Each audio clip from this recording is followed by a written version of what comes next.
Bulan Ramadan hanya tinggal hitungan hari lagi akan berakhir.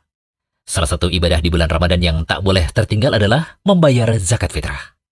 Hukum zakat fitrah itu wajib. Hal ini sebagaimana hadis dari Ibnu Umar radhiyallahu anhu, beliau berkata, Rasulullah SAW mewajibkan zakat fitrah dengan 1 sok kurma atau 1 sok gandum bagi setiap muslim yang merdeka maupun budak, laki-laki maupun perempuan, anak kecil maupun dewasa. Zakat tersebut diperintahkan untuk dikeluarkan sebelum orang-orang keluar untuk melaksanakan sholat Id. Hadis riwayat Bukhari dan Muslim. Dari hadis tersebut, kita bisa tahu bahwa hukum zakat fitrah itu wajib bagi tiap jiwa yang termasuk poin-poin berikut ini. Yang pertama, mukallaf atau terbebani syariat, yakni muslim, baligh, dan berakal. Kemudian mendapatkan waktu diwajibkannya zakat fitrah, yaitu tenggelamnya matahari pada malam Idul Fitri. Selanjutnya, yang mudah membayar zakat fitrah, yaitu punya harta berlebih untuk diri dan keluarga pada malam Idul Fitri. Hikmah pensyariatan zakat fitrah ini tercermin dari perkataan Ibnu Abbas radhiyallahu anhu. Ia berkata, Rasulullah SAW mewajibkan zakat fitrah untuk menyucikan orang yang berpuasa dari bersenda gurau dan kata-kata keji, dan juga untuk memberi makan orang miskin. Barang siapa yang menunaikannya sebelum sholat, maka zakatnya diterima. Dan barang siapa yang menunaikannya setelah sholat, maka itu hanya dianggap sebagai sedekah di antara berbagai sedekah. Hadis riwayat Abu Daud dan Ibnu Majah. Al-Hafidh Abu Thahir mengatakan bahwa sanad hadis ini hasan. Seseorang terkena kewajiban zakat fitrah apabila ia bertemu dengan tenggelamnya matahari pada malam Idul Fitri. Hal ini berdasarkan hadis dari Ibnu Umar radhiyallahu anhu. Ia berkata, Rasulullah SAW mewajibkan zakat untuk berbuka dari Ramadan atau zakat fitri. Hadis riwayat Muslim. Dari sini kita bisa tahu bahwa seorang muslim yang masih hidup sampai matahari tenggelam pada malam Idul Fitri, maka wajib dikenakan zakat fitrah. Namun jika ia meninggal dunia sebelum matahari tenggelam, tidak dikenakan kewajiban zakat fitrah. Pun siapa saja yang lahir di bulan Ramadan sebelum tenggelamnya matahari dari hari terakhir Ramadan dan ia terus hidup hingga matahari tenggelam, maka wajib dikenakan zakat fitrah. Akan tetapi, jika lahir setelah tenggelamnya matahari pada malam Idul Fitri, tidak ada kewajiban zakat fitrah untuknya. Hal ini juga berlaku untuk orang yang masuk Islam sebelum atau sesudah tenggelamnya matahari tadi. Begitu pula hal ini berlaku jika ada yang menikah di bulan Ramadan.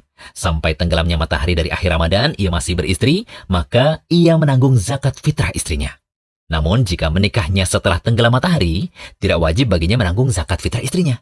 Nah, apabila telah terpenuhi syarat-syarat tadi, maka wajib bagi seorang mukallaf, yakni muslim baligh berakal, untuk menunaikan zakat fitrah bagi dirinya masing-masing.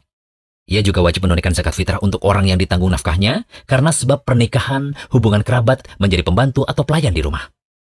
Kesimpulannya, seseorang menanggung zakat fitrah yang pertama untuk istrinya, kedua orang tuanya, dan anak-anak yang wajib ia nafkahi meskipun mereka telah dewasa. Seperti anak yang kena penyakit kronis atau gila yang tidak punya kemampuan mencari nafkah. Kemudian pembantunya dan pembantu istrinya jika ia membutuhkan atau yang melayani kebutuhannya secara umum. Ada beberapa catatan yang mesti diperhatikan dalam pembahasan orang yang menanggung zakat fitrah orang lain ini.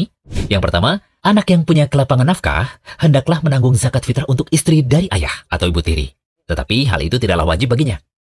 Kedua, seorang ayah tidaklah wajib menanggung nafkah dan zakat fitrah untuk istri dari anak laki-lakinya atau menantunya. Demikian sebagaimana disebutkan dalam Al-Majmu', dinukil dari Al-Mu'tamad fi Al-Fiqh Asy-Syafi'i.